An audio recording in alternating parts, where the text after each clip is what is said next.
En vivo, cónsul. Buenas tardes a todos.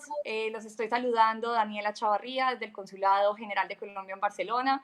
Hoy con una gratísima compañía. Ustedes no saben la alegría que me da poder presentarles en vivo y en directo por el canal de Colombia Nos Une al doctor Walter Rizzo, creo que conocido para muchísimos colombianos, eh, un médico muy reconocido, escritor, de puedo jactarme de contarles la historia, que lo conozco desde hace muchísimos años, así él no se acordara de mí. Nos reunimos otra vez aquí en Barcelona por las cosas de la vida, por la coyuntura del COVID.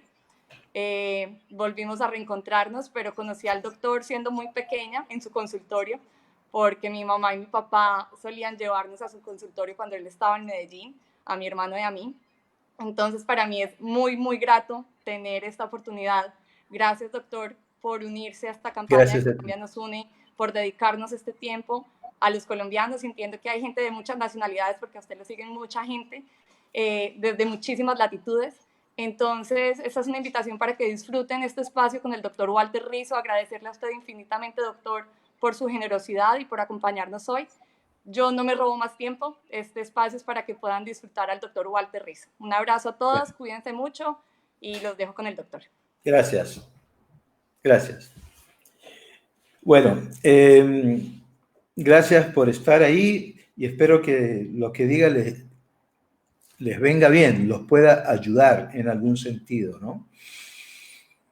En tiempos de confinamiento,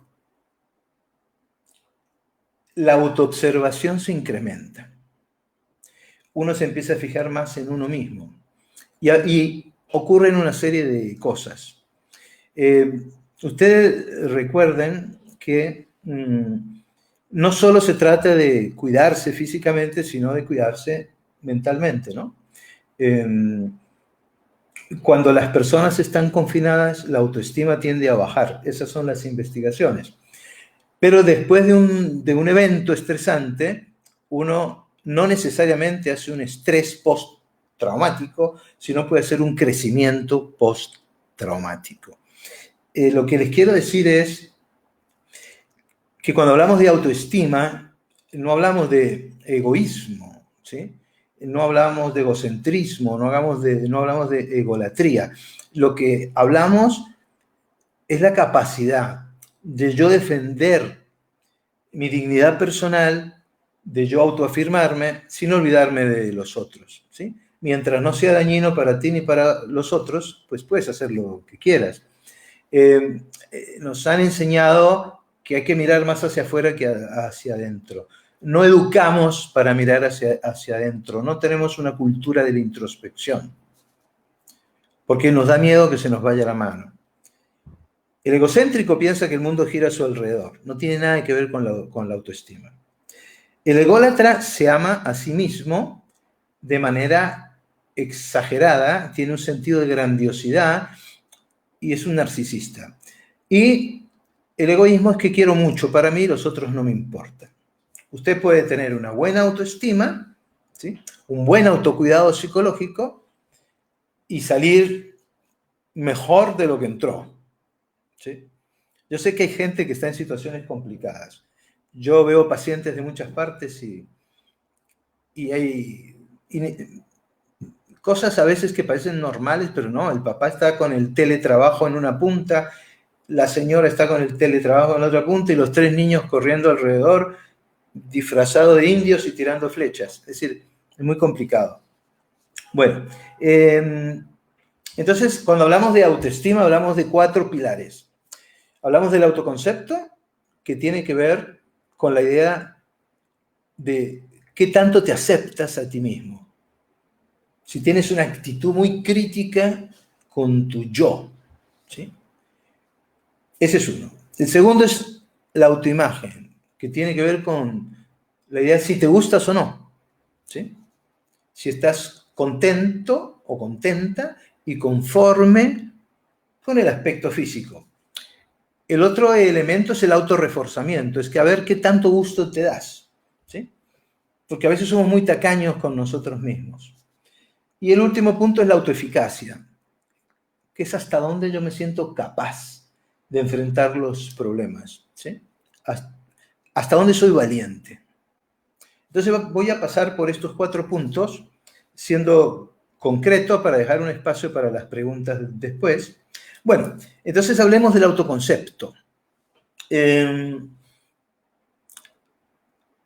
Hay un yo ideal y un yo real. El yo real es lo que ustedes son, como ustedes son en realidad, de verdad, ¿sí? Como ustedes funcionan normalmente. El yo ideal es como me gustaría ser. Cuando el yo ideal anda por allá y el yo real anda por aquí, esta diferencia mide los sentimientos de inseguridad. Pero entonces, ¿por qué se baja mucho el yo? ¿O quién lo baja? Pues todo hace pensar que lo bajamos nosotros mismos. Ahora que estamos en esto, la atención de ustedes se va a focalizar más en mirarse cómo son por dentro, ¿no? Entonces yo les quiero hacer una serie de recomendaciones. Traten de no rotularse, de no colgarse carteles. Los carteles nos los cuelgan desde chiquitos. A veces son lápidas. Pero tú eres como tonto, o tú no sirves para esto, no eres muy simpático, y nos lo queremos, ¿no? Entonces tendemos a utilizar categorías generales. Soy inútil, soy poco interesante, soy mal papá, soy mala mamá, lo que ustedes quieran. Pero el soy está dando a entender que tu esencia es así. No es lo mismo decir robó una vez a decir es un ladrón. ¿De acuerdo? Entonces, cuando ustedes se dirijan a ustedes mismos, evalúen las conductas. No evalúen el atributo que está detrás de las conductas, el rasgo, ¿sí? Me equivoqué, cometí un error. Es muy distinto a decir no sirvo para nada, ¿sí? Sin darme cuenta, lastimé a alguien, pero yo no soy malo, ¿sí? Asumo la responsabilidad, pero eso no implica que mi esencia sea negativa. Una vez estaba atendiendo a un muchachito y el muchachito tenía que llenar unos tests y de repente se para y se va contra la pared y se empieza a golpear la cabeza contra la pared. No tenía ninguna patología extraña que justificara eso. Cuando yo pude hablar con él y lo tranquilicé, me dijo que se estaba equivocando y que él era un animal, que él nada le iba bien. No podemos permitir que los niños se autocastiguen. No podemos permitirlo. Que se hablen negativamente a sí mismos. A veces lo hacen de manera externa y entonces sí podemos llamarle la atención. Lo que no se puede tocar en el autoconcepto es la dignidad personal. Es la idea de que tú eres un sujeto, que no eres una cosa, ¿sí? Y en tanto sujeto, mereces que te respeten, pero también el autorrespeto. Piensen en qué colegio hay una materia o algo que se llame autorrespeto. Bueno, lo dan por los costaditos, ¿no? ¿Y por qué el respeto debería ser más importante que el autorrespeto? ¿Ya? Respetarse a uno mismo es no tratarse mal. Otra forma también de sacar un garrote invisible y nosotros mismos golpearnos es la autoexigencia. Esta es una cultura que le gusta mucho que la gente tenga metas altas, demasiado altas, ¿sí? Es más, la moda es decir, tus sueños se harán realidad, tú todo lo puedes, el universo conspira a tu favor. Yo no me cansaré de decir que el universo no sé si conspira a mi favor o no, pero sé que depende de mí que yo esté mejor o peor. Ese círculo vicioso que se produce es que te pones metas altas, no las podés alcanzar, entonces te genera ansiedad y la ansiedad te aleja más de las metas.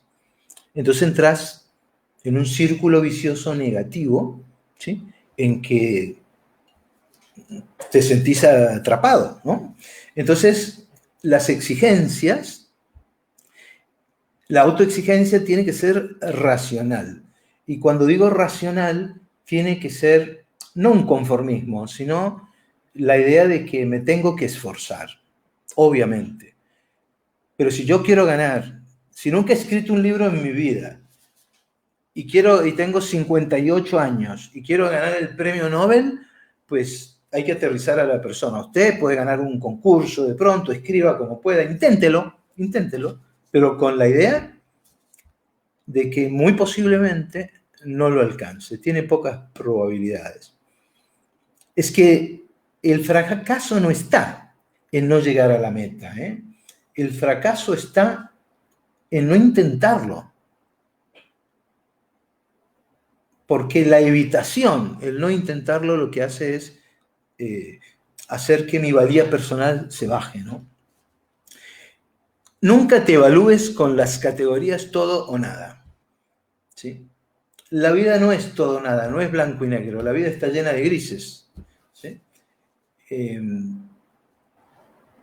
Generalmente en esos grises están los procesos, ¿sí? Lo que te lleva de A a B.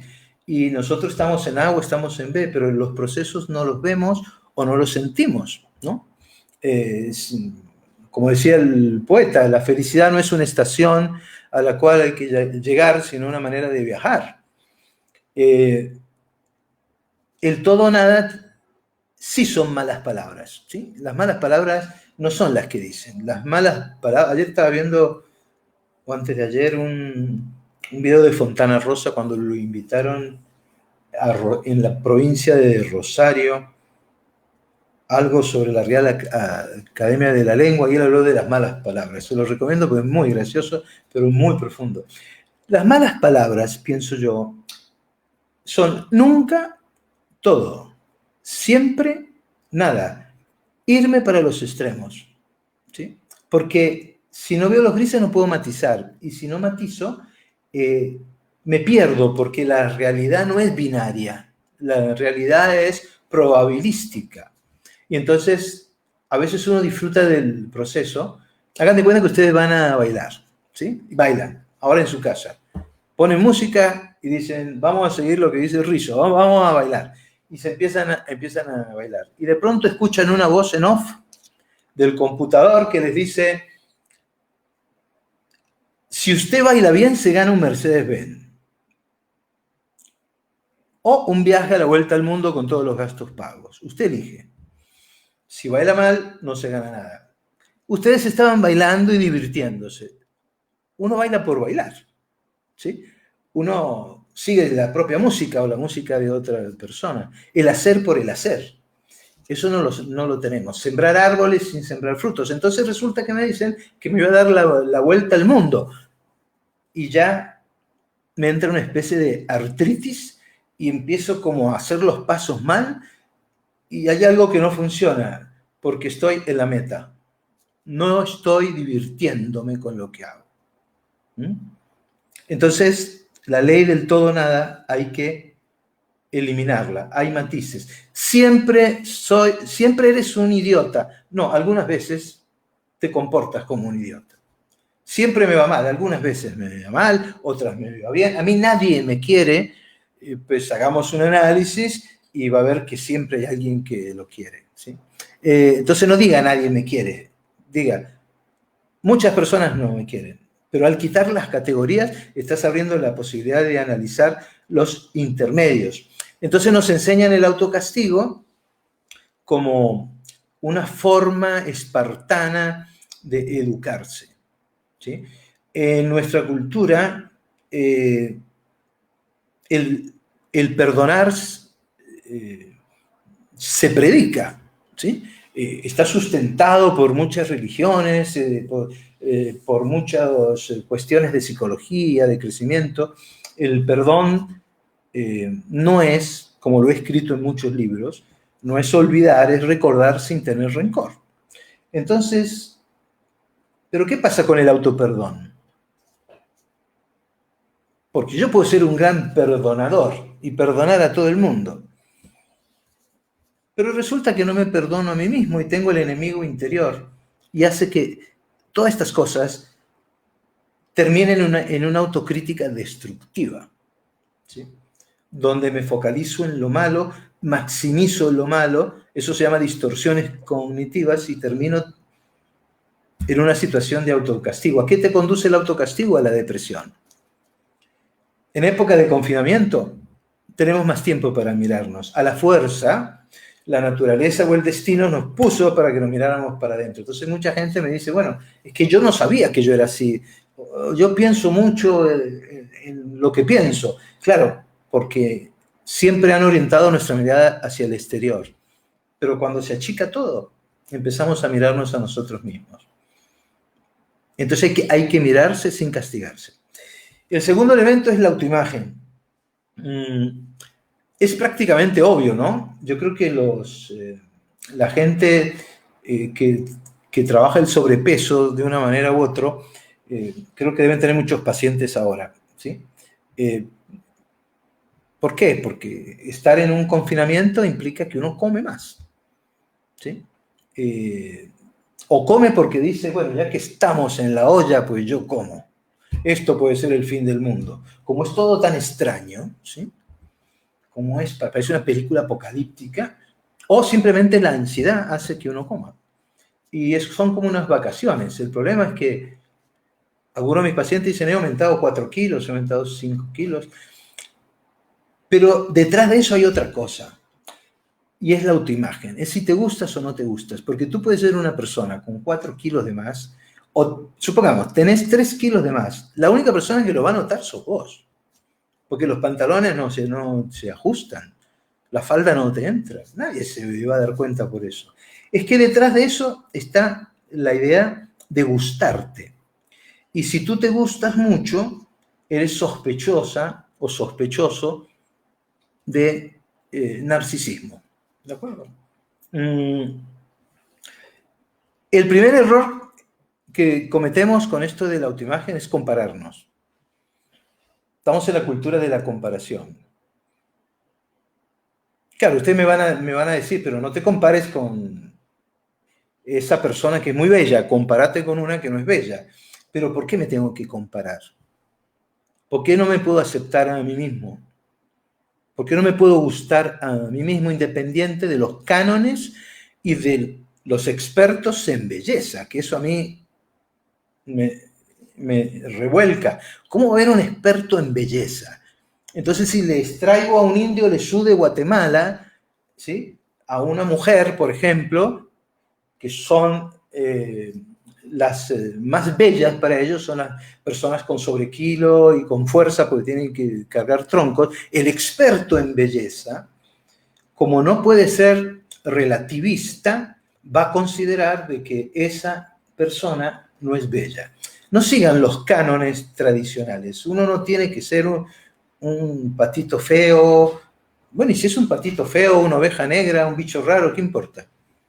No sé por qué a las ovejas negras le dicen oveja negra y no marrón, café o blanca, ¿no? Hablando de los Estados Unidos, hay un tinte ahí medio raro. Bueno, no compararse, ¿sí? Ahora van a ver. No utilicen la lupa personal. La lupa personal es mirar en detalle algunas cosas que no les gustan. Una vez llegó un paciente y me dice, doctor, yo tengo un problema muy horrible físico que hace que ninguna mujer quiera estar conmigo. Entonces, obviamente, hablamos un rato y le pregunté en qué parte de su cuerpo tenía esa anormalidad. Entonces él me dijo en los pies. Pero es que tú no muestras los pies, le dije yo. Sí, pero en algún momento los tengo que mostrar y cuando los muestro se van. Yo le quiero mostrar mis pies a usted. Yo no soy médico, soy psicólogo. No tengo idea de cuándo un pie es normal o anormal. Bueno, a no ser que sea una cosa rarísima. Y hasta miedo tuve, ¿no? Porque yo pensé que me iba a poner las pezuñas del diablo ahí arriba o alguna cosa rara. Yo vi un pie normal. Yo le pregunté qué era. Y me dice, mire, este dedo largo, el de la mitad, este dedo tendría que ser más corto que el dedo gordo y está muy pegado. La lupa. ¿Sí? Entonces hay gente que se mira al espejo y aunque parezca absurdo, empieza a buscar algo que no les gusta. ¿Qué tengo aquí? A ver. Uy, ¿qué me tengo que echar? La cultura de la belleza, el negocio de la belleza es impresionante. No digo que uno no tenga que adornarse, pero que el criterio sea tuyo, ¿no? Hay días en que te levantas y te miras al espejo y te dices, qué bien que lo hiciste, Dios. ¿Sí? Narcisismo, pero del bueno, y salís a la calle, y ese día te va bien. Otro día te mirás al espejo y decís, qué asco, qué cosa tan horrible. Y salís a la calle y no te va bien. El espejo espejito no solamente es para las brujitas o los brujitos, sino es lo que nos lleva a mostrar que la belleza es una actitud. Si tú te sientes bello, te vas a comportar como una persona bella. ¿Sí? Si tú te sientes feo, te vas a comportar como una persona fea, porque no solamente el físico determina si una persona es bella o no, ¿sí? Ustedes habrán visto gente muy linda hasta que habla, ¿no? Entonces cuando habla ustedes dicen, pero caramba, lo que está diciendo no cuadra. Yo pensé que iba a decir algo, ¿no? Interesante, ¿no? Cuando digo que la belleza es una actitud, estoy diciendo que el cuerpo no te tiene que llevar a vos tenés que llevar el cuerpo. Tú te tienes que decorar, tú tienes que inventar tu moda. Y te va a pasar algo raro cuando inventes la moda. Que te pongas, suponete, rayas con lunares, una boina, una cosa rara, vas a descubrir que después de un mes vas a tener seguidores.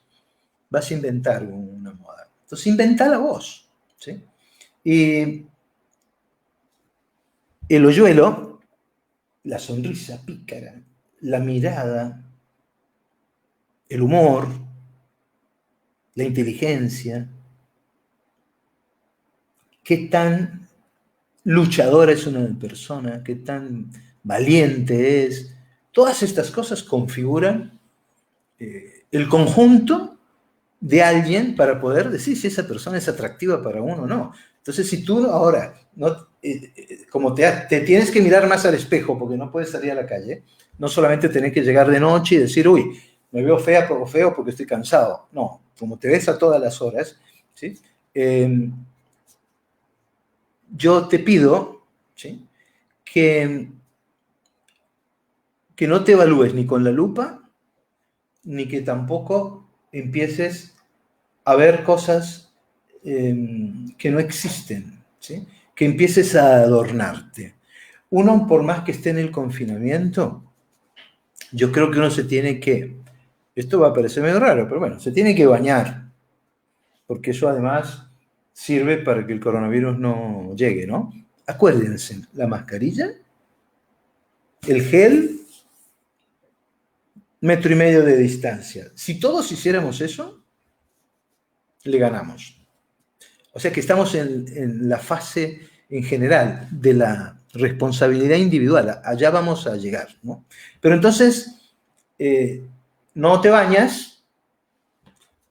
Si estás solo, no te bañas. Si estás con otra persona, de pronto te bañas, pero no te arreglas, no te pones una ropa que te guste, o no te pintas, o no te peinas, o no uso perfume. ¿Pero por qué? ¿Por qué no me puedo arreglar para mí mismo? Ya sabemos que me importa un carajo los cánones de la belleza y los estándares. Lo que me importa es que yo pueda ser digno y pueda arreglarme para mí y gustarme. Y quitarme de encima la idea de la perfección física, ¿no?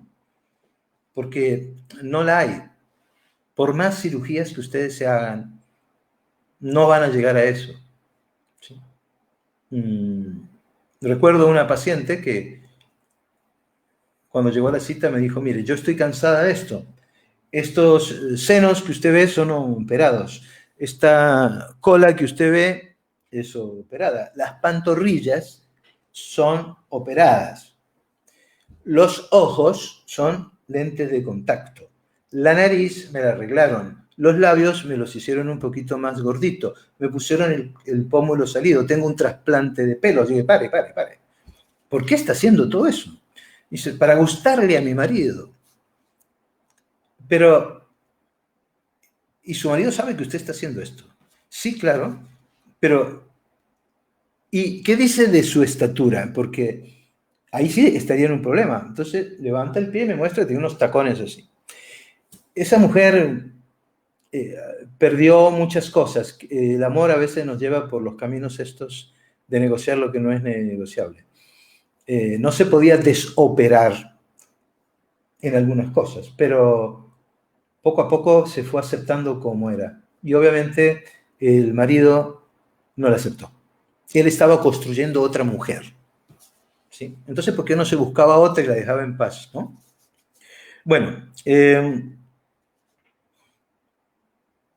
entonces tenemos la autoimagen, ¿sí? Que yo me gusto. Y piensen eso que les dije, cuando ustedes se sienten atractivos, entran a una fiesta, entran a un lugar y caminan distinto.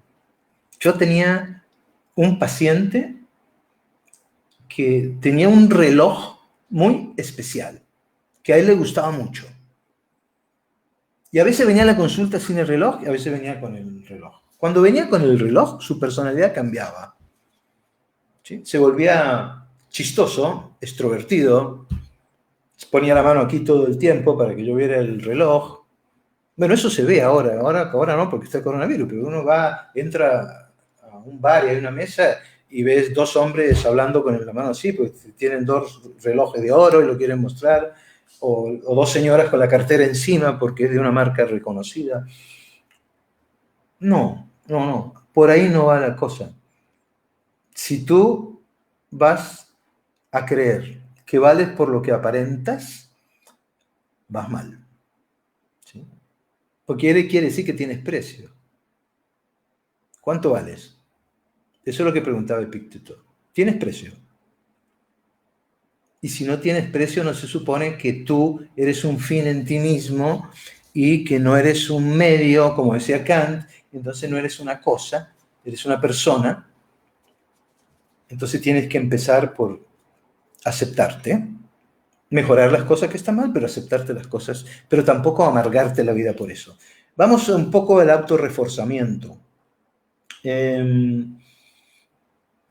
Bueno, aquí entramos en un cortocircuito porque nosotros venimos de una cultura, cuando digo nosotros, hablo de Hispanoamérica, ¿de acuerdo? Especialmente de Colombia. Latinoamérica se parece en eso. Venimos de la cultura del desechable, ¿sí? En la posmodernidad es que todo se reemplaza. Entonces, la obsolescencia programada, etc. Entonces, nos tenemos que meter a un confinamiento donde, querramos o no, entramos por el lado del ahorro, ¿sí? Como nunca. Ahora hay una rodaja de pan que sobró, no la vamos a tirar. La metemos al horno y la calentamos, porque estamos en un modo guerra. Es como si fuera una guerra, ¿sí? Mis padres que estuvieron en la Segunda Guerra Mundial, en el frente en Rusia y todo, ellos guardaban todo, ¿de acuerdo? Entonces, como tenemos un espíritu de que no sabemos qué es lo que va a pasar, guardamos las cosas. Pero eso no implica que uno no se autorrecompense. Yo pienso que uno se debe hacer regalos a sí mismo. Yo creo que uno debe desarrollar el autoelogio, felicitarse, ¿sí? Yo pienso que uno debe tener una filosofía hedonista. Hedonista a largo plazo. Esto significa placer, buscar el placer. Ese placer, ¿cómo se consigue? Se consigue con dos cosas que voy a decir. Una es la capacidad de explorar. de seguir explorando. No importa que estés en una habitación, puedes explorar. Explorar afuera y explorar adentro, ¿no? Porque a partir de los 2 años, los seres humanos empezamos a explorar. Porque nuestro cerebro ahí empieza un proceso de mielinización, la sustancia blanca, para poder aprender más y todos los impulsos van más rápido. El niño está en una etapa de attachment, de apego, hasta los 2 años. Y tiene que ser así porque somos la especie más débil, ¿sí? O más frágil. Entonces, después el niño se escapa, por eso son los terribles dos, y que empieza a investigar y los papás andan detrás. Pero uno nunca puede dejar de explorar, porque si tú no exploras pierdes el asombro, la capacidad de asombro, ¿sí? Y si pierdes la capacidad de asombro, pierdes algo sin lo cual no puedes vivir. Aunque hay gente que vive sin eso, pero vive muy mal. Es el humor, ¿de acuerdo? De eso se podría dar una conferencia, un curso o cualquier cosa, pero lo importante de la conducta de exploración es que uno se vuelve un poco travieso, ¿sí? La conexión es exploro, descubro y me intereso. Esas 3 cosas que dije, exploración, descubrimiento e interés, el interés es una emoción básica, o sea, innata. El descubrimiento y el asombro en el descubrimiento, el asombro también, la sorpresa es una emoción y la exploración es una conducta que no tiene que ser emprendida, porque si no exploráramos, nuestra especie hubiese desaparecido, ¿no? Entonces, darnos refuerzo positivo es no solo felicitarte, sino tener una filosofía de vida hedonista. Una es la exploración. Y otra forma de tener un estilo de vida hedonista es la capacidad de sentir.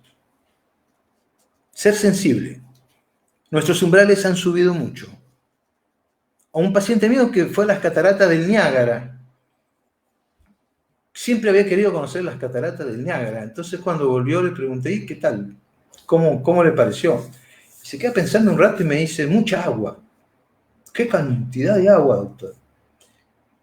Yo entendí que dentro de todo lo que yo tenía que trabajar con él había otra cosa más, ¿sí? Que es la sensibilidad. Uno no puede entrar a la Capilla Sixtina y decir, son unos techos pintados, ¿sí?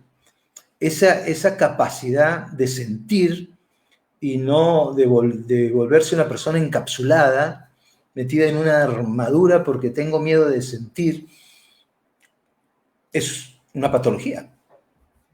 Llegado a determinados extremos o si tiene base neurológica, uno puede pensar que se trata de una alexitimia, que son analfabetos emocionales. Así como hay una inteligencia emocional, hay un retardo emocional. Si usted no tiene capacidad de sentir, de deslumbrarse, de emocionarse cuando se tiene que emocionar, pregúntese qué le está pasando, ¿sí? Porque llorar, mostrar, la sensibilidad de uno no es debilidad. No, es humanidad, ¿sí? Bueno, a mí me educaron con la idea de que los hombres no debían llorar. Y yo descubrí que lloraba hasta en una telenovela, ¿no?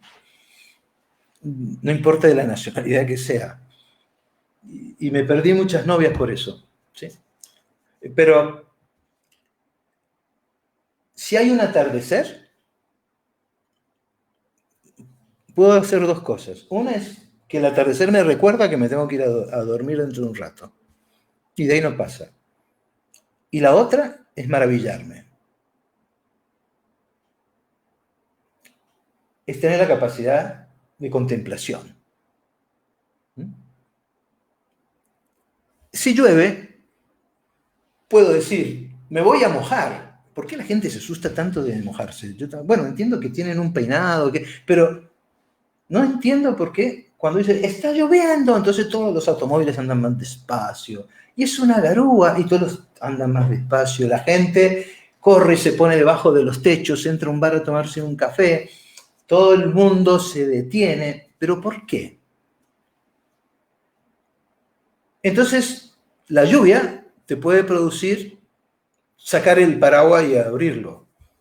O la lluvia te puede producir una especie de audacia y experimentalismo inesperado, que es, me voy a mojar. Me importa un rábano que llueva. Quiero ver qué es esto de la lluvia. Me voy a mojar. Ah, no, que te va a dar una gripe y te... Yo me voy a mojar, después voy y me pongo algo calentito y chao. Bueno, es como lo mismo como le decía, ¿es cierto? Yo entro a un lugar, escucho una música que me gusta y me provoca bailar, ¿sí? Y cuando salgo a bailar tengo que hacer los pasos que hace otra persona. No, yo puedo salir a bailar, ¿sí? Y sentir la música como se me da la gana. Y puedo saltar en un pie y aullar. Si no le gustan, que se vayan de ahí.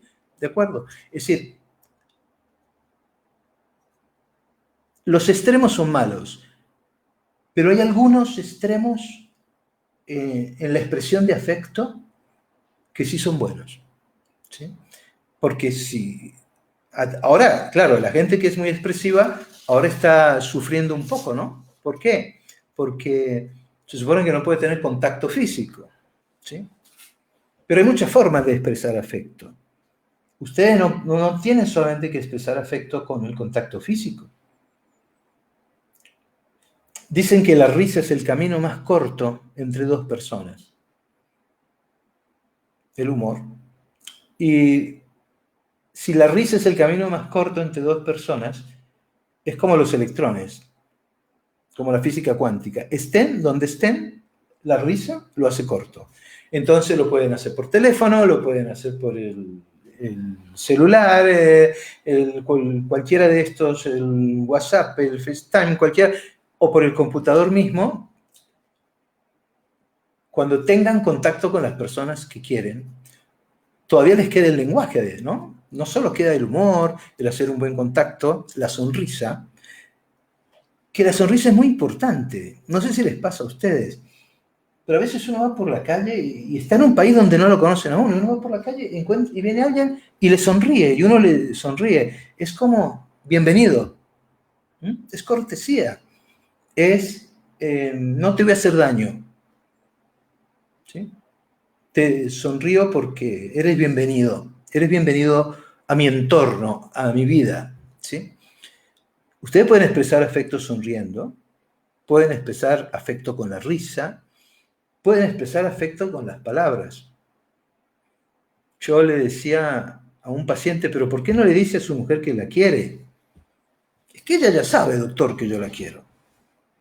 Yo dije que sí, pero se le está olvidando. Sí, es decir, uno tiene que reafirmar eso, recóntraselo, dígaselo otra vez muchas veces. ¿Sí? Cuando lo hizo, la señora llegó a mi cita y me dijo, ¿qué le hizo a mi marido? ¿Por qué? Porque está cariñoso. Debería haber un Viagra para el afecto. Que uno se tome una pastillita que sea como en cuadritos, ¿no? Colorinchuda. ¿Sí? Yo que se la toma y uno empieza a expresar afecto. Ustedes pueden expresar afecto. Entonces la capacidad de sentir es muy importante. Una vez a un señor le tuve que decir que su mujer le metía los cuernos con su mejor amigo. El señor era un señor de corbata, un ejecutivo, un señor bien puesto. Tenía, me acuerdo, las piernas cruzadas. Era un tipo muy, muy elegante. Cuando yo le dije eso, yo pensé que el tipo iba a decir, ¡qué maldita sea! ¿Qué? Iba a expresar alguna emoción. Lo que me dijo fue, caramba, eso sí es un problema, ¿no? Le dije, sí, claro, es un problema, pero es más que un problema. ¿Usted qué está sintiendo? Pues la verdad que no me siento cómodo. Él lo que tendría que haber dicho es gritar, hacer una catarsis. No ser violento con nadie, pero sí puedes agarrar y gritar, ¿sí? Y puedes insultar vos solo, ¿de acuerdo? Es como cuando el árbitro se va para el otro equipo. Le costó mucho elaborar el duelo, porque uno pasa por muchas etapas y esas etapas requieren que uno tenga sensibilidad, ¿sí? Ahora les había nombrado el autoelogio, ¿no? A mí cuando dicen, era mi deber, está bien, tenemos deberes. Pero también yo puedo decir, lo hice porque me gusta, no porque es un deber, porque me gusta. Porque tengo el derecho a disfrutar. Y esto me gusta. Y por eso lo hago. ¿Sí? 3 cosas que quítenla. El culto a la habituación. ¿Sí? Rómpanlo ahora donde estén. ¿Sí? Hagan todos los días cosas nuevas, raras, cocinen, hagan lo que quieran. Eso hay muchos psicólogos que les dicen qué es lo que tienen que hacer. Pero eso de que cree un hábito y una rutina, para mí es un arma de doble filo, porque la habituación quita la capacidad de sentir, porque no hay descubrimiento, no hay exigencia interior. El culto a lo racional. La razón es muy importante. Yo soy un terapeuta cognitivo y pienso que gran parte de los problemas ocurren porque tenemos una manera de procesar la información errónea. Pero, también pienso que cuando uno racionaliza demasiado, uno se pone el freno de emergencia. Es un freno de emergencia emocional. Uno se vuelve un constipado emocional y pierde espontaneidad. No sé si ustedes han visto personas que se toman muy en serio a sí mismas, muy formales, con gesto adusto, que si ustedes hacen un chiste, siempre parece que están ofendiendo a alguien, ¿sí? Se ríen poco, cuando se ríen lo hacen con una mueca, y no improvisan, no tienen capacidad de improvisación. Si ustedes se dejan llevar por la improvisación, van a tocar la espontaneidad, ¿sí? Lo no pensado, lo no planeado, lo que ocurre porque el cuerpo de ustedes y su interior quiere que ocurra y quiere que le nazca, ¿sí? ¿De acuerdo? Obviamente que no sea dañino ni para ti ni para nadie. Vuelvo y aclaro eso otra vez. Y el otro es el culto a la modestia. A mí hay modestias que me parecen sospechosas. Yo tenía un alumno cuando daba clase en una universidad que estaba en la selección de baloncesto. Y yo no sé por qué diablo le pregunté, bueno, y vos sos bueno jugando baloncesto, supongo. Entonces, una pregunta estúpida. Y el tipo me dice, más o menos, ahí voy, me defiendo. Estaba en la selección de baloncesto de una ciudad que tenía 10 millones de habitantes y que más o menos eso es falsa modestia. La persona sabia no oculta sus virtudes, tampoco se vanagloria de ellas, pero no las oculta, porque la humildad no es esconder lo que uno es no creerse especial, porque tiene un don o tiene una habilidad. ¿Sí? Entonces, si se habitúa y hace un culto a la habituación, si además de eso tiene el freno de emergencia, porque no puede ser espontáneo, tiene que ser adusto, serio, trascendente en cada cosa. Y si además de eso usted le suma que no puede hablar de usted mismo con libertad porque tiene que sacar las cosas para que no vayan a entender de que si usted se está autorreforzando en público, pues entonces va a ser una persona encapsulada, va a ser una persona que no va a poder sacar nada del sentimiento, que es fundamental para poder darse feedback uno mismo, para darse reforzamiento, ¿no? Para darse gusto, ¿sí? Todos tenemos un tacaño interior. Hay gente que se da gusto, sí, va a comprar una camisa y tiene 10 pesos. Y ve una camisa que le encanta, una que le fascina, vale 10 pesos. Él tiene 10 pesos. Y ve 2 que valen 5 pesos cada una y que le parecen regularcitas. La persona tacaña compra las 2. Sacrifica el placer y el disfrute de tener una muy buena camisa por 2 regulares. Como que la cantidad fuera más importante que la calidad. ¿Sí? Muy bien.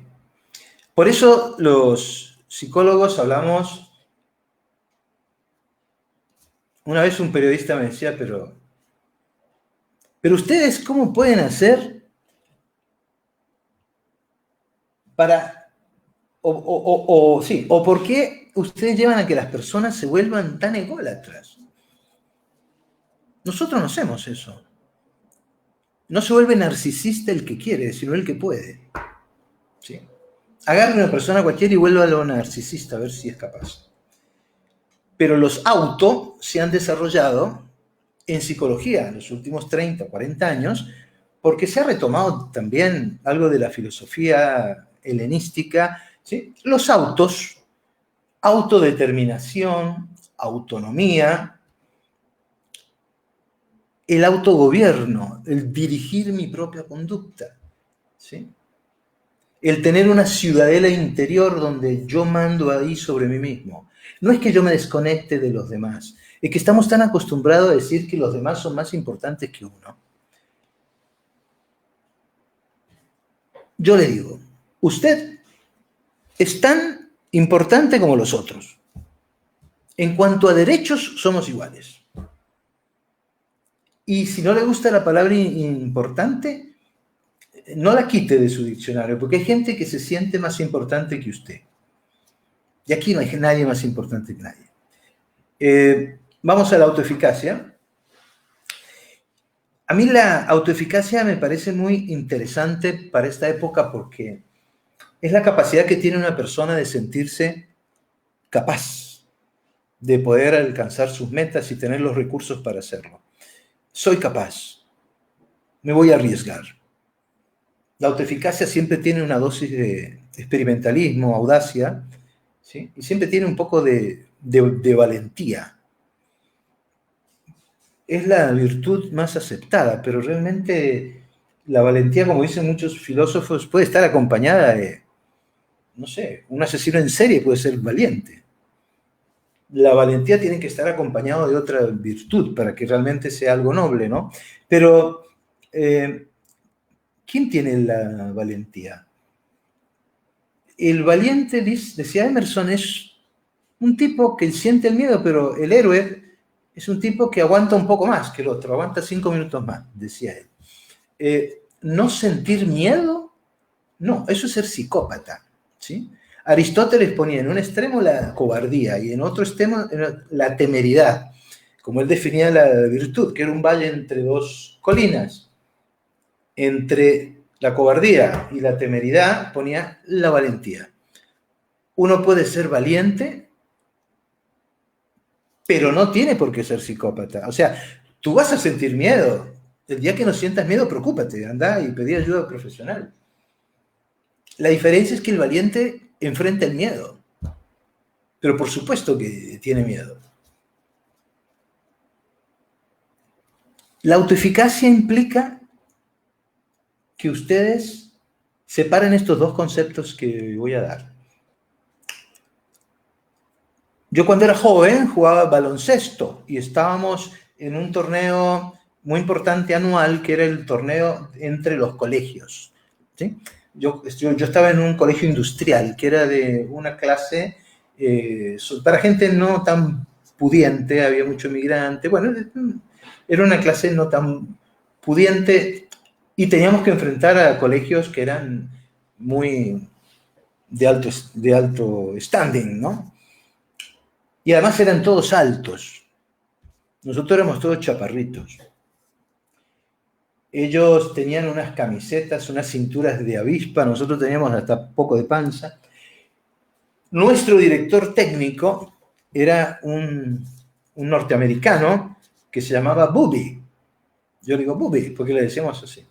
Un tipo genial como director técnico. Tanto es así que nos llevó a la final. Íbamos a salir a jugar con la final con el equipo más impresionante. Como esas películas que ustedes ven donde los otros miden 10 metros y uno mide 1 metro, más o menos lo mismo. Entonces, en el momento salieron, yo era el capitán del equipo y me quedé rezagado y le dije, Bubi, decime que vamos a ganar. Decime que vamos a ganar. Y el tipo me mira y me dice, no, hablando así media lengua, ¿no? yo no te voy a decir que vamos a ganar. Lo que vamos a salir es a pelear. Uy, eso a mí me abrió los ojos y todavía lo uso, ¿no? Es que lo importante a veces no es ganar, no, claro, a veces es intentarlo hasta donde pueda. ¿Se acuerdan la película esta de Jack Nicholson? ¿Quién voló sobre el nido del cucú? Que en el 78 fue el Oscar al mejor actor, al mejor guión y todo, de un tipo que vivía en un psiquiátrico. No vivía, lo meten en un psiquiátrico, él se hace pasar por loco porque quiere no ir a hacer el servicio militar. Bueno, como sea, el tipo en un momento dado se hace amigo de los locos y había un bebedero grande, pesado, que uno apretaba un botón y salía el agua. Entonces él dice, les apuesto tantos dólares a cada uno que yo voy a levantar el bebedero, voy a tirarlo por la ventana y me voy a escapar. Y los locos, eran locos pero no tontos. Entonces le aceptaron la apuesta, porque este no va a levantar el bebedero ese.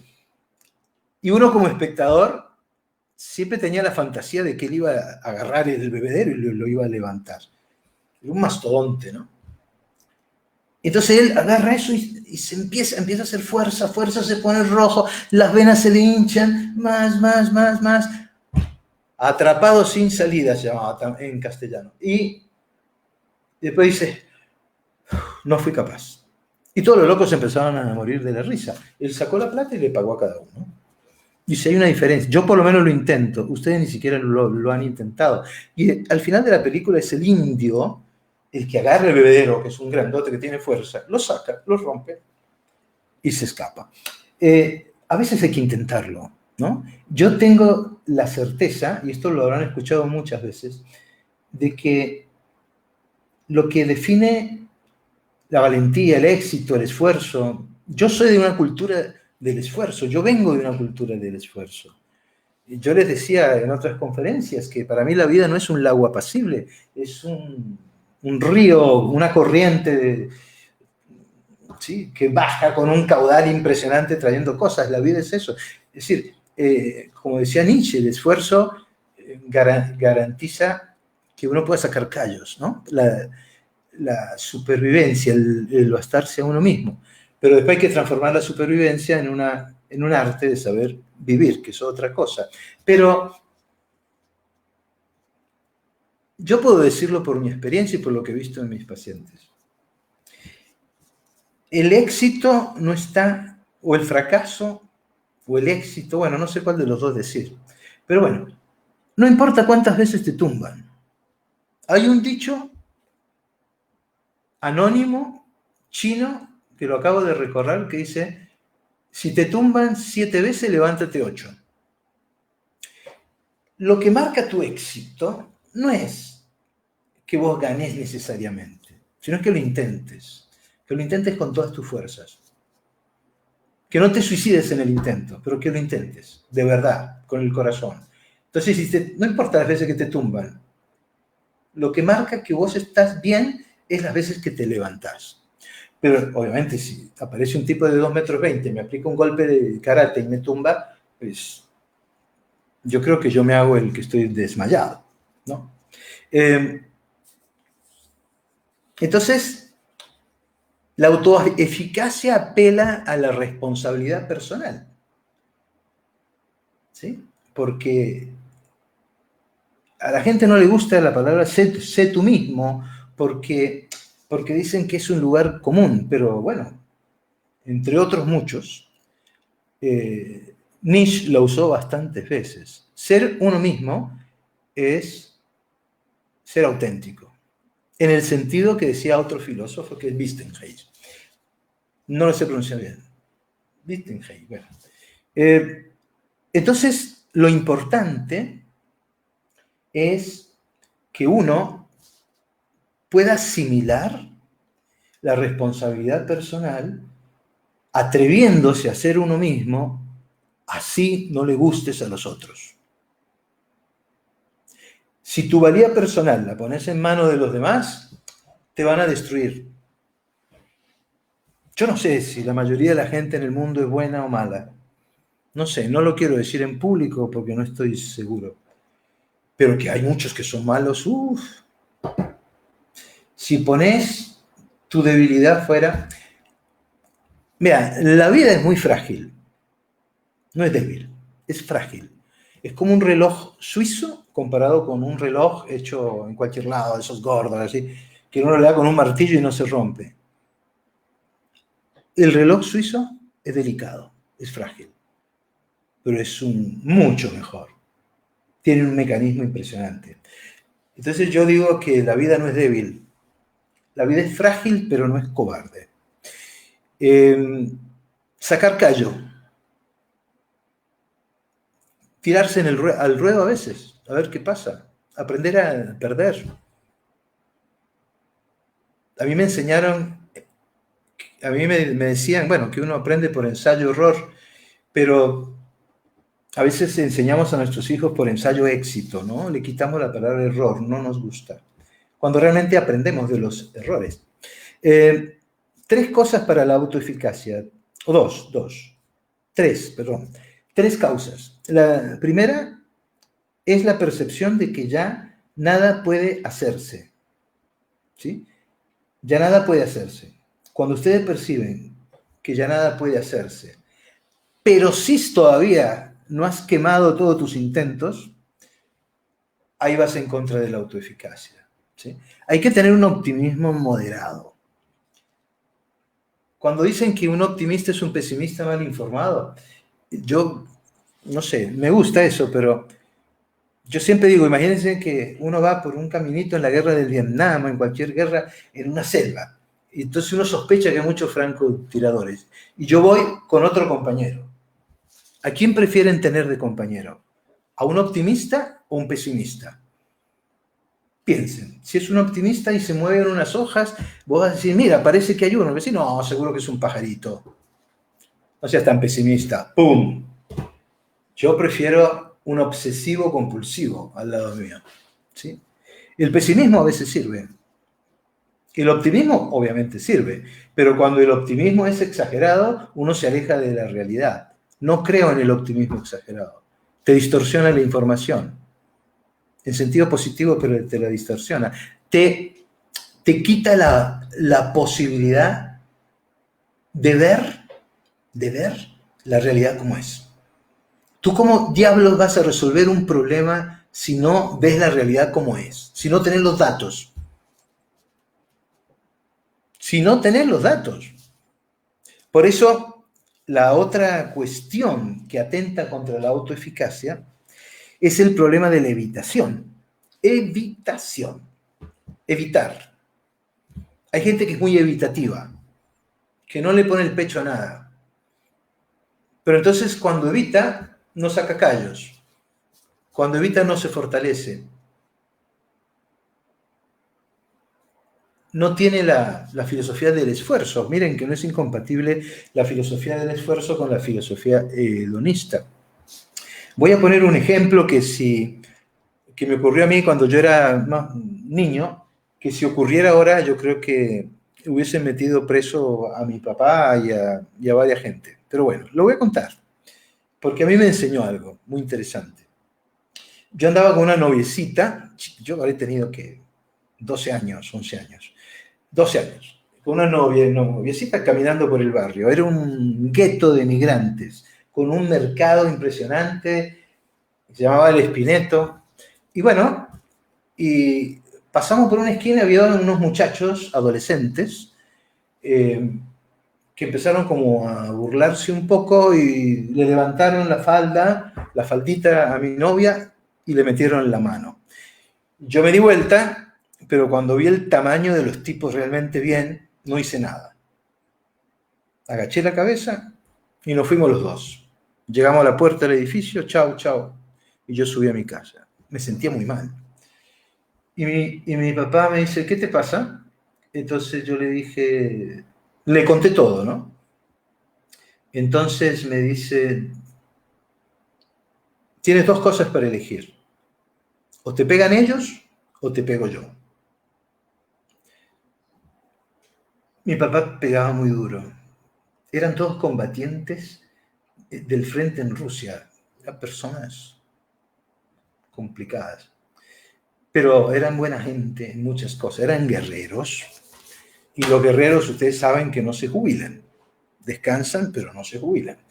El día que si usted es un guerrero, en Colombia hay muchos guerreros, en el sentido positivo, ¿no? No en el sentido de la violencia, de luchadores, de gente que pelea por la vida. El día que ustedes se jubilen en eso, pierden su esencia. Entonces, yo preferí ir donde los muchachos. Mi papá bajó conmigo, él se puso como a una distancia. Yo llegué, al primero que me miró le metí una trompada. ¡Pum! Pero claro, eso hizo que todos me miraran como diciendo quién es este monstruo atrevido. Además, entonces yo empecé a mover mis manos como aspas del helicóptero, me fui metiendo ahí, pues me dieron una paliza, me dieron duro, cruzó el canillita, el tipo que vendía periódico, dejen al muchacho, ¿sí? Y mi papá no se movió.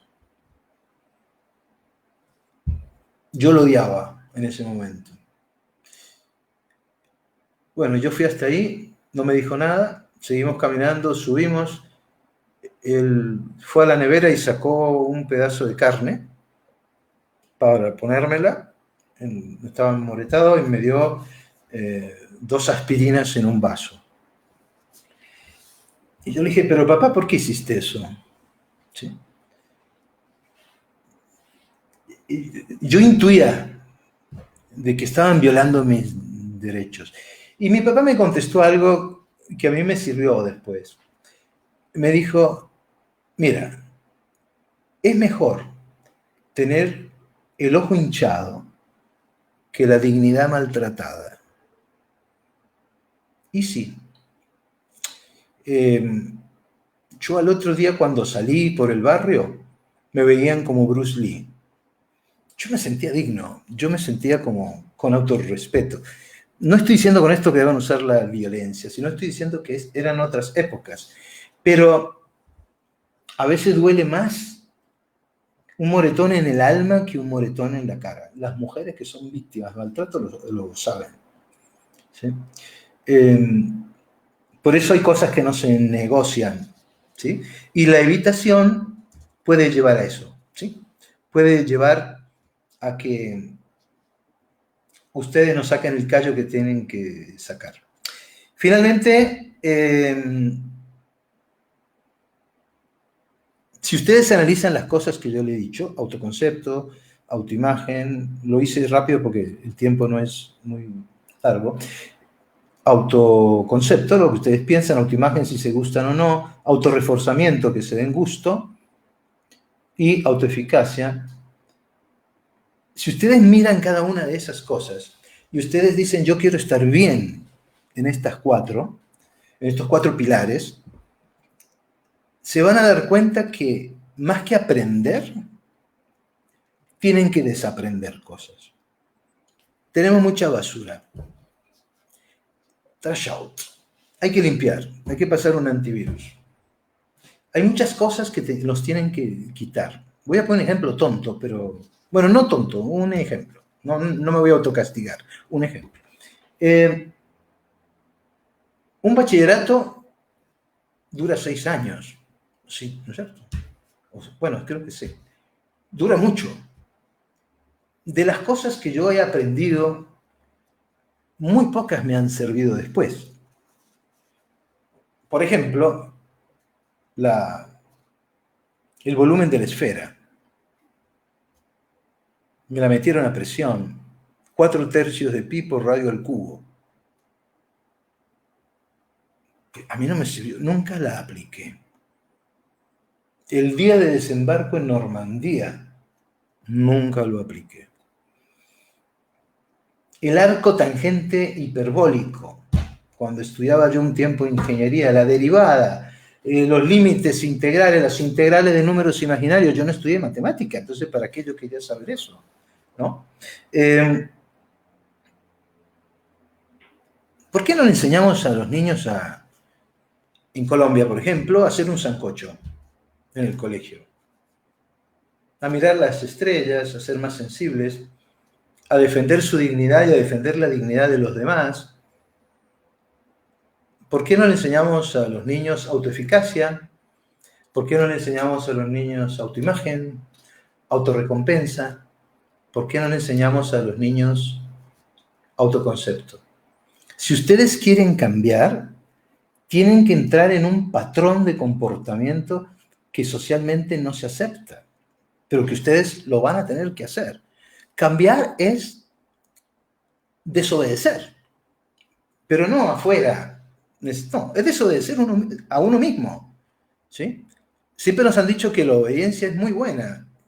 Entonces, cuando ya te inculcan ideas y paradigmas, tú tienes que desobedecerlos, tienes que rebelarte contra esos paradigmas.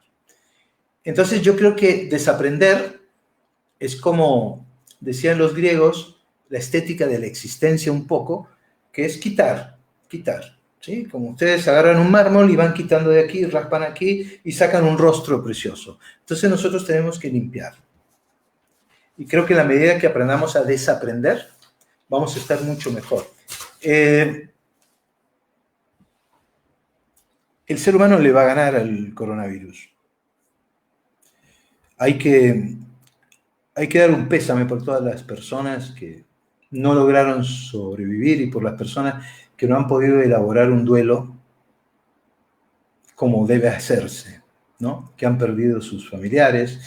Pero finalmente yo creo que sí le vamos a ganar.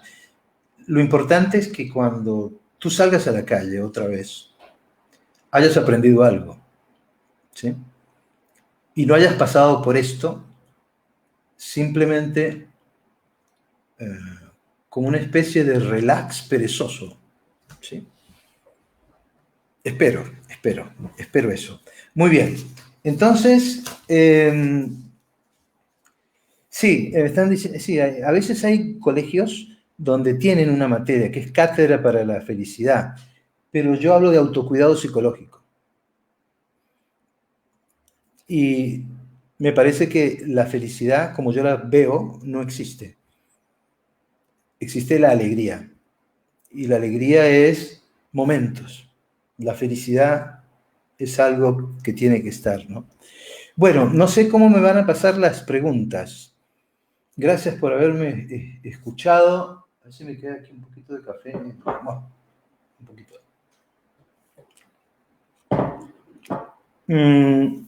Las preguntas, ¿dónde las veo? Las veo aquí, no. Estos son saludos.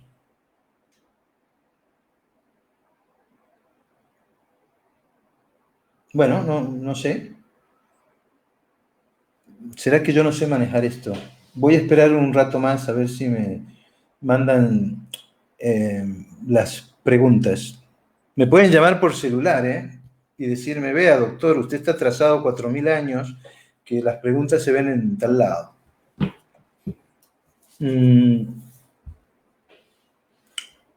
Es que no nos educan para la autoestima. Por el miedo al narcisismo, el miedo al egoísmo. A mí me enseñaron cuando era chiquito que hay un pecado mortal, y que yo, por llegar al mundo, tenía un pecado mortal.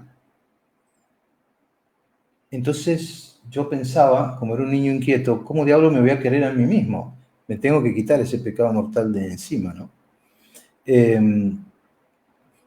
Eso es un poco la historia en la que estamos. ¿Qué pasó? Hubo un ruido raro. Aquí está, aquí hay preguntas, pero va muy rápido. ¿La podés parar ahí un poquito para contestar? No. Ya. ¿Cómo? A ver. ¿Cómo tener autoestima? Es que van muy rápido. Es imposible leerlas.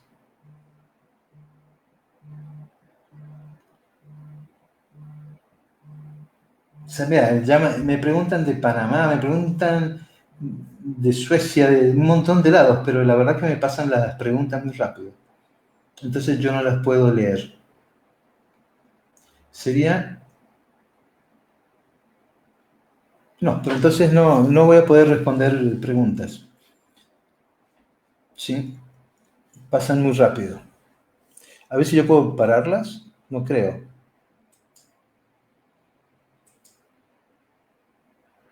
No.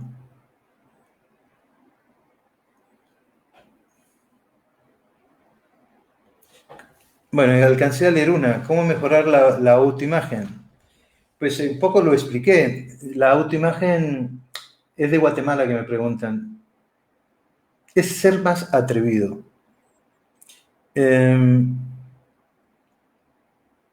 Cuando una persona está contigo y se va, o te deja, después de salir 5 o 6 veces con ella, tú puedes decir, claro, como yo soy horrible, por eso me dejó. O puedes decir, no sabe lo que se pierde. Puedes decir, no sabe lo que se pierde. Es ser más atrevido, ser más arriesgado, es entender que tu valía personal la defines tú. ¿Sí? Y hay gente para todo, no importa cómo seas, ¿sí? En la ciudad que vivas. En este momento hay alguien que está esperando por vos. Así que pase lo que pase, no importa cómo seas, va a haber alguien que tú le gustes. Ahora, si vos mirás a tu alrededor, fíjate, las esposas, porque es un hombre que me pregunta, ¿las esposas con qué hombres están casados? ¿Son Adonis? No, son hombres normales. Son hombres con pancita, calvitos, sí, rechonchitos, pero ellos cuando amanecen entrepiernados, estoy seguro que para esa mujer no hay nada mejor que ese hombre en 50.000 kilómetros de la redonda. O viceversa, ¿no? Es decir, tú ves que todos los amigos tuyos están casados o en pareja con supermodelos. No, no es cierto. ¿Por dónde empezar? Me preguntan. No alcancé a ver de dónde venía. ¿Por dónde empezar?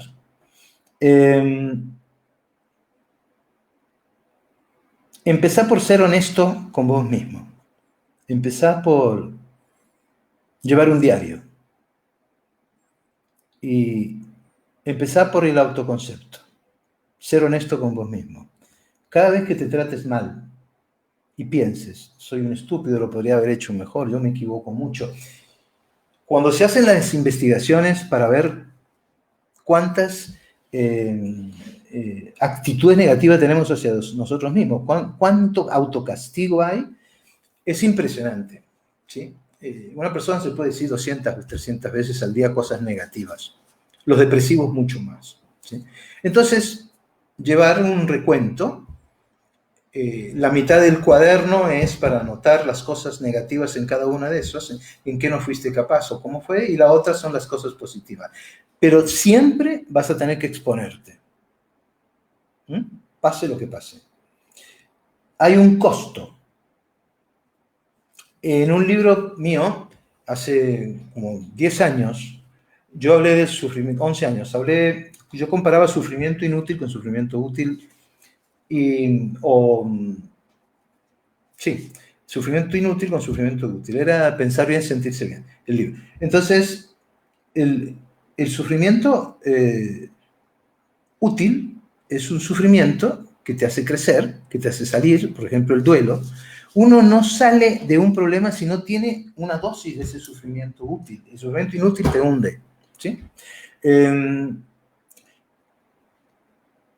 Ese tipo de sufrimiento lo que hace es que vos en determinado momento pegues el salto. ¿Sí? El sufrimiento es información. Si yo salgo, me monto al ascensor y le digo a mi vecino, buen día, ¿sí?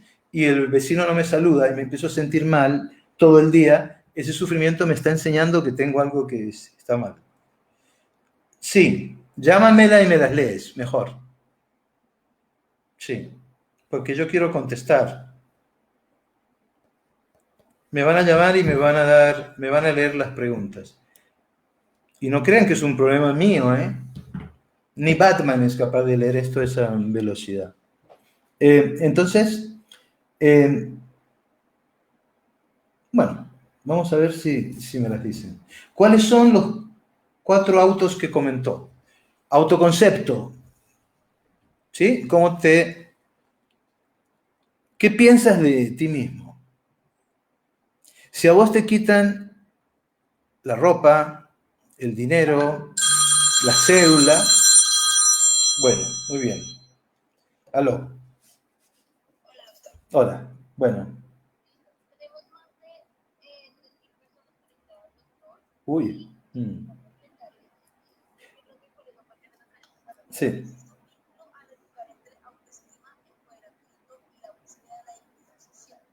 ¿Y la búsqueda de qué?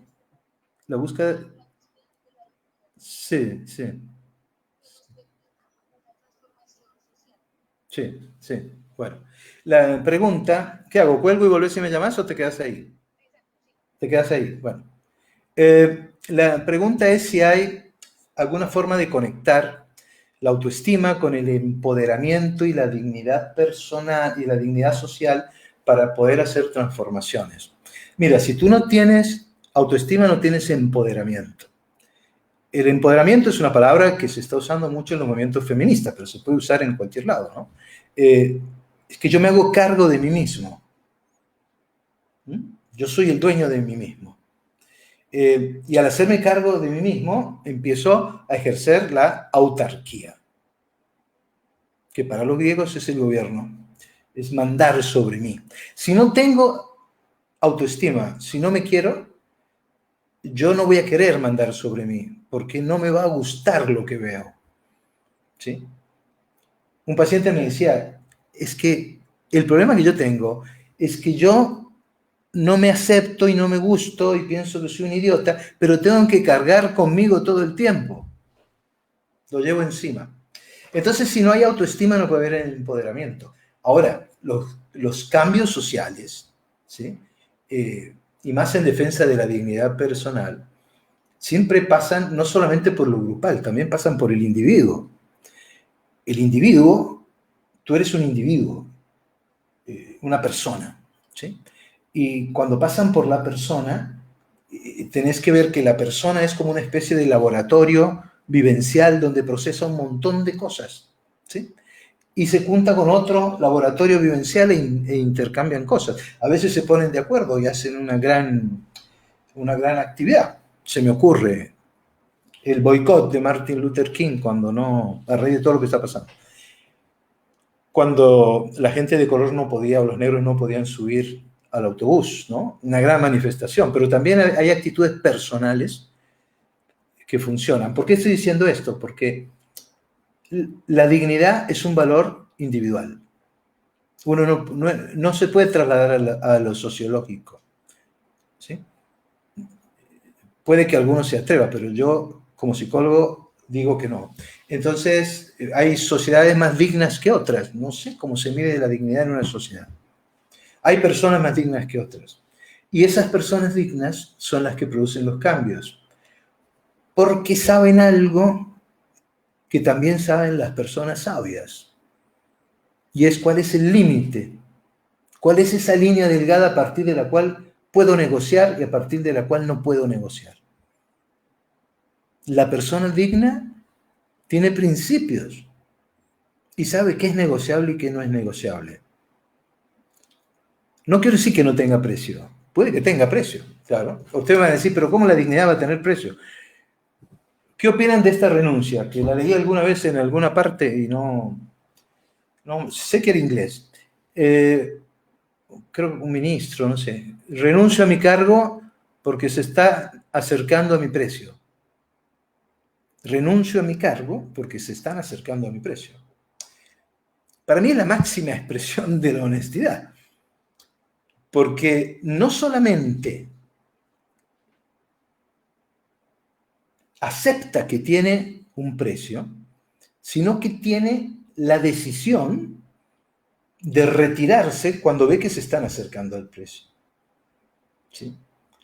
Entonces, sí es posible, pero para mí los grandes cambios sociales también pasan por el individuo, y un individuo que no tenga autoestima, que no esté empoderado, el empoderamiento sí puede ser como, desde el punto de vista de la psicología social, un valor de determinados grupos.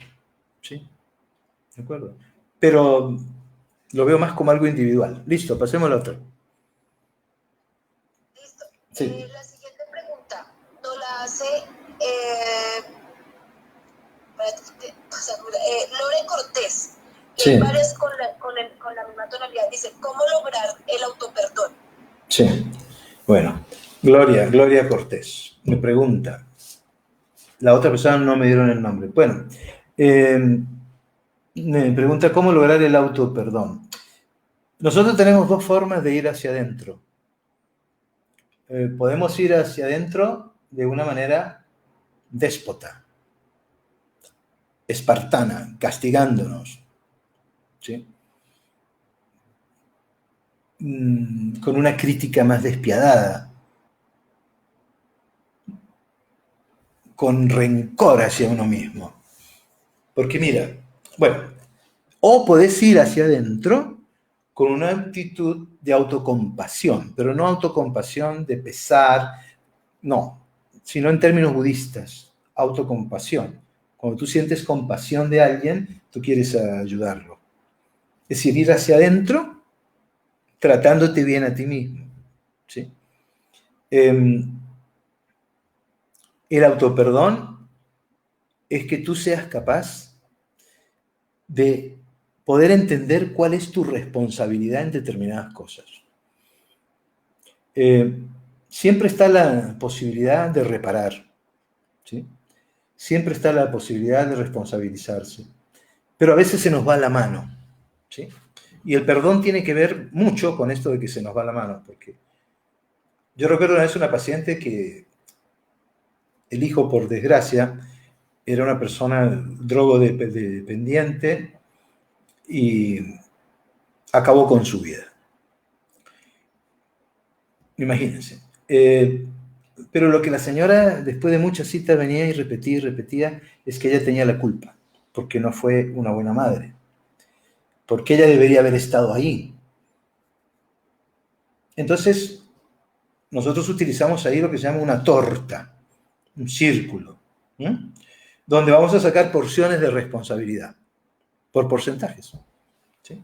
¿Cuánto cree usted, señora, que influyó las amistades? ¿Qué porcentaje?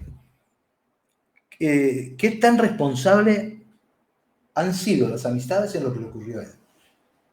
El 50% de la responsabilidad, no, pero sí, las amistades influyen mucho, doctor. Bueno, entonces, ¿qué? Le ponemos el 30%. Más. 40, listo, 40. Usted, ¿cuánta responsabilidad tenía él en esto? Ah, no, él no tenía responsabilidad, pero por supuesto que la tenía, ¿sí? Se fija un porcentaje. No lo atendieron a tiempo, no recibió una buena atención, también hay responsabilidad. Pero entonces cuando fuimos haciendo los bloques, ella quedó con un buen trozo, que era como un 30% de responsabilidad.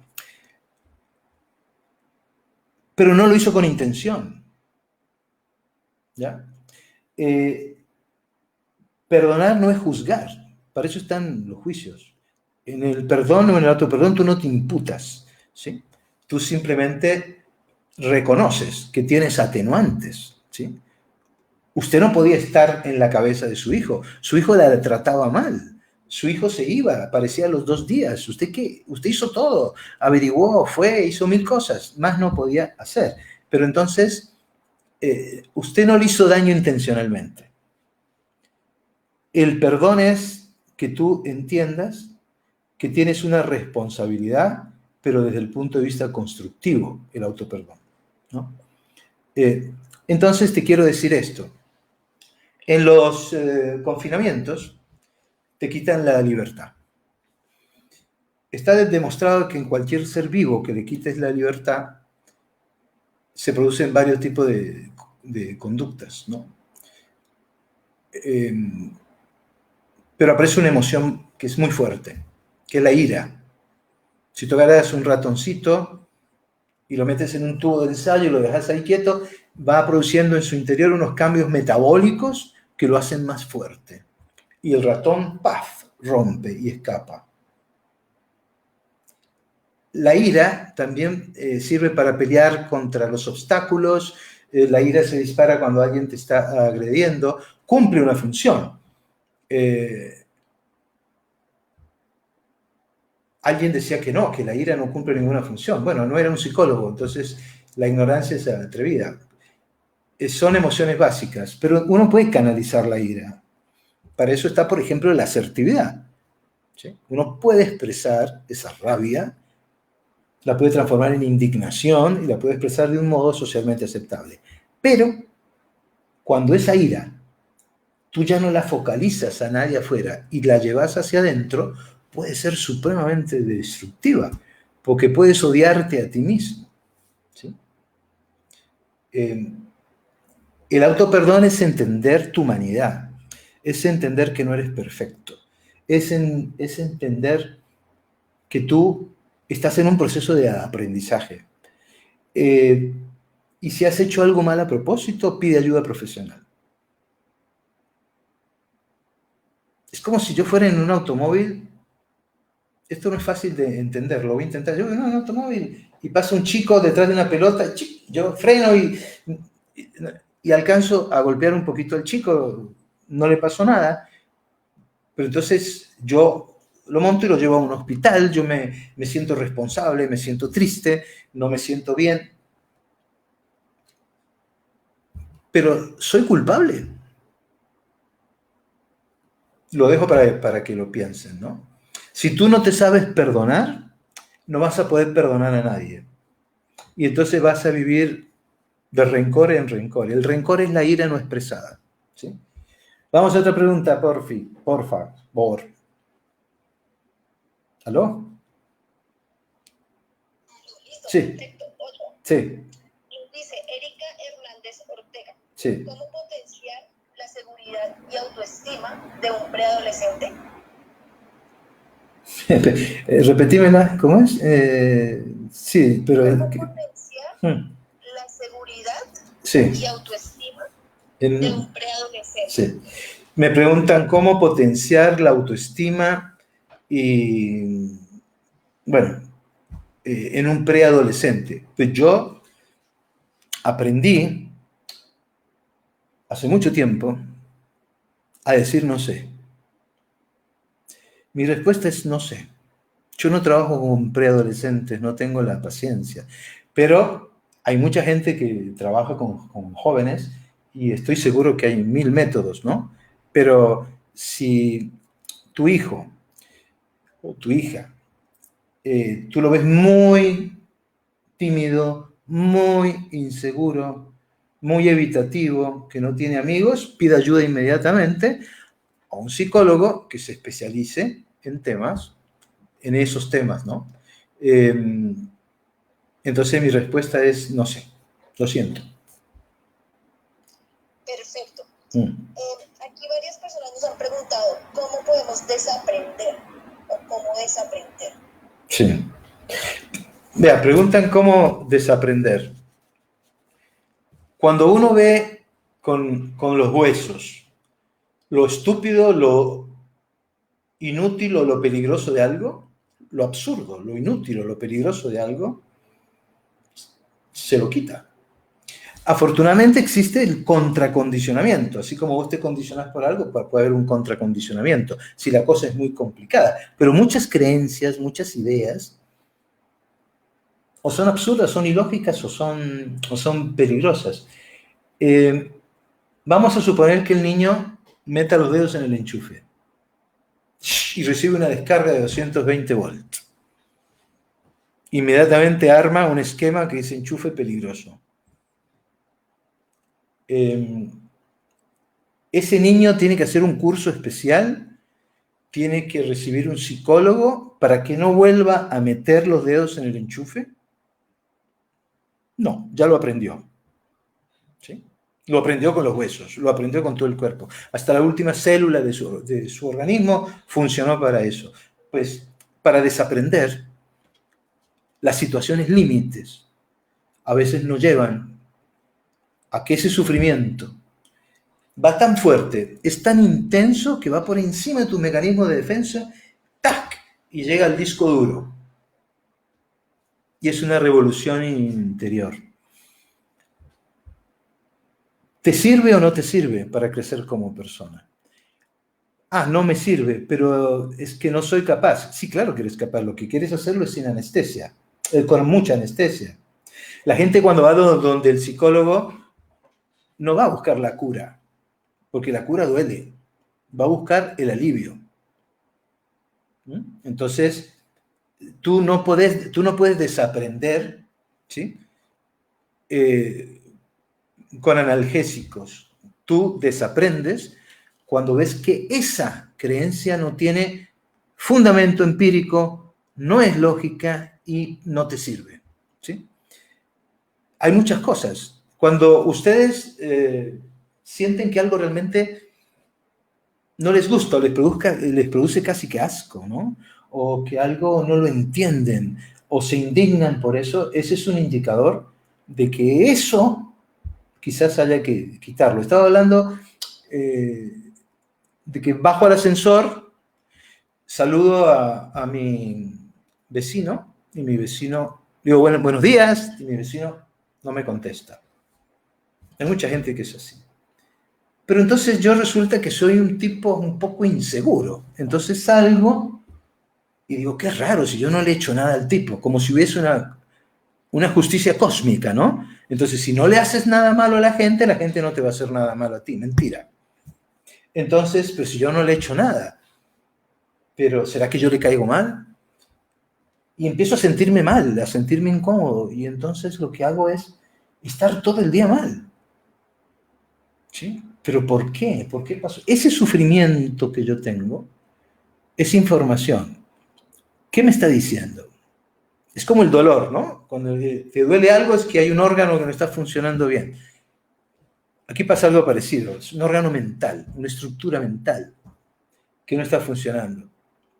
Si sufro porque no me saludó el tipo un día entero, es que tengo yo una estructura que tengo que sacarme de encima, que es la necesidad de aprobación. A veces puedes desaprender solo. Las situaciones límites sirven para eso. Yo he visto gente antes y después de un secuestro.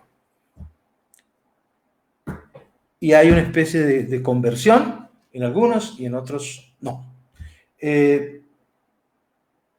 Hay que ser valiente, como dije antes, ¿no?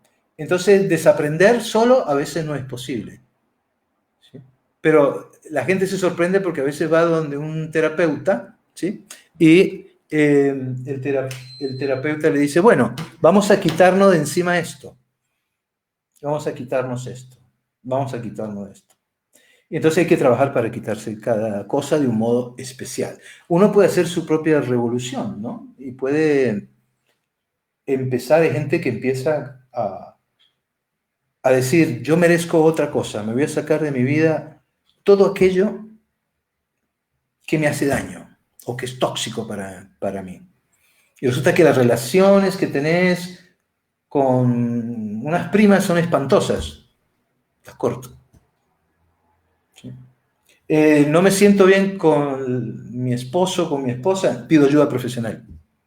Y si no funciona, chao. ¿Sí? El trabajo en el que estoy no me gusta. Y puedo aguantar 4 o 5 meses con los ahorros. ¿Me atrevo o no me atrevo? Cada cosa de esas que te vas quitando de tu vida, las vas quitando, vas desaprendiendo lo que era malo, ¿sí? Y que está metido adentro. Voy a contestar la última pregunta. Listo, doctor. La última. Perfecto. La última pregunta que nos hacen es ¿cómo quitar la necesidad de aprobación? Bueno, la última pregunta que hacen es cómo quitar la necesidad de aprobación. Es que las preguntas que me hacen, si yo pudiera darles una cosa para que se acabe la necesidad de aprobación, yo no estaría aquí. Sería calvo y estaría con una túnica azafranada en la punta de una montaña en una cueva. Sería un sabio, y yo no soy un sabio. Entonces, hay muchas cosas que se pueden hacer. En terapia cognitiva hacemos ejercicios contra la vergüenza. Y es exponerse, pero no lo hagan, porque eso tiene que ser con ayuda profesional. exponerse y hacer el ridículo a propósito, porque la necesidad de aprobación no solo es aceptación, también puede ser el miedo al ridículo. La mejor manera que hay es aumentar la autoestima y entender esto que te voy a decir, porque parece que muchos han preguntado eso. Nosotros hicimos una investigación, sentamos a un señor joven cualquiera, vestido normal, lo más neutro posible, en un banco de una plaza, ¿sí? Y a la gente que pasaba le hacíamos preguntas, 3 preguntas sobre ese señor. Ve, ese señor que está allá, ¿le gusta, no le gusta? ¿Qué le parece? ¿Le cae bien? ¿Le cae mal? Bueno, y observaciones, si quería llenaba más. Comprobamos, como ya se sabe, que el 50% de las personas no le vas a gustar. Hagas lo que hagas. A Jesús, la mitad de la humanidad no lo quiere. A Buda, la mitad de la humanidad tampoco lo quiere. A Krishnamurti tampoco. Entonces, a este señor que estaba ahí,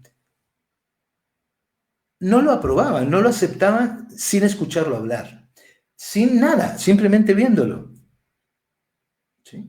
Entonces, hagas lo que hagas, a la mitad de la gente no le vas a gustar. Entonces, si tú quieres agradarle a la gente y cambias, no va a pasar del 50%. ¿Y entonces por qué no seguir siendo como sos si no violas los derechos de nadie, ni tuyos ni de nadie? ¿Por qué no seguís siendo como sos? Porque tu valía personal la pusiste afuera. Es un problema de autoestima en el fondo. ¿Sí? ¿Cuánto valgo yo? Lo que digan los otros. Pero piensa, si tú pones la valía afuera, te pueden destruir en un segundo. Se juntan 4 que te odian y te empiezan a decir que tú no vales nada y te lo crees. ¿Sí? Una especie de bullying, pero para adultos, ¿no? Fíjense en que, claro, si trajéramos a Buda y le hacemos un video de esos que le da vergüenza a la gente y lo paso por internet, yo creo que Buda no entendería por qué se debería sentir mal. ¿Sí? Entonces, yo voy a sacar un libro sobre la necesidad de aprobación. No solo buscando la aprobación, sino el miedo a hacer el ridículo, ¿sí? ¿De acuerdo? Porque si hago el ridículo no me van a aprobar, ¿sí? Cuando te hagan una crítica, piensa siempre, ¿quién la hace? ¿De dónde viene la persona que me hace la crítica? ¿A quién representa? Segundo, si está fundamentada o no está fundamentada. Si tiene los datos suficientes o no. Y tercero, pregúntate si es verdad, si coincide de una manera absolutamente humilde. Pero no hacemos eso. Lo primero que hacemos es que si alguien nos critica, decimos, uy, me siento mal, la necesidad de aprobación, me da ansiedad. Bueno, ¿por qué no decís, esta está en el 50% de personas que no me van a gustar de todas maneras? ¿Sí? Bueno, la verdad que me cansé un poquito, pero me encanta estar aquí. Gracias, vean, me acaban de decir que entró un montón de gente, muchísima, gente de todas partes.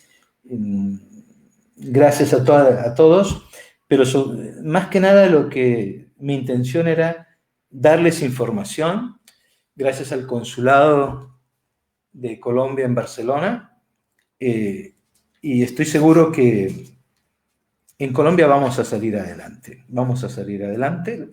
y la gente que lo está haciendo, lo está haciendo bien. Es que no es fácil manejar eso, ¿sí? No estábamos preparados para algo así. Posiblemente la vacuna salga o no, pero mientras tanto tenemos la forma de disminuir la probabilidad de que el virus nos haga daño. La mascarilla, ¿qué les cuesta poner la mascarilla?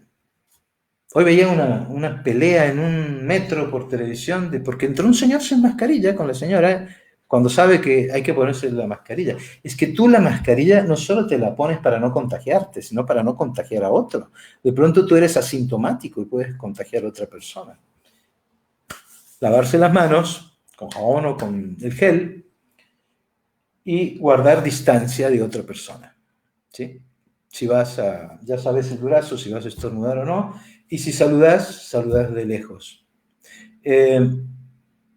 Creo que si todos hiciéramos eso durante una semana, los resultados serían espectaculares. Pero claro, no se hace. En todo caso, que cuando salgamos de todo este despelote, que salgamos con un crecimiento postraumático y no con un estrés. Mil gracias a todos. Yo no sé cómo se apaga esto. Voy a tratar de apagarlo de aquí, ¿sí? Nosotros nos encargamos, tranquilo. Bueno, muchas gracias. Bueno, gracias. ¿Yo ya me puedo retirar o me quedo aquí? Ya. Chao. Ya, se acabó.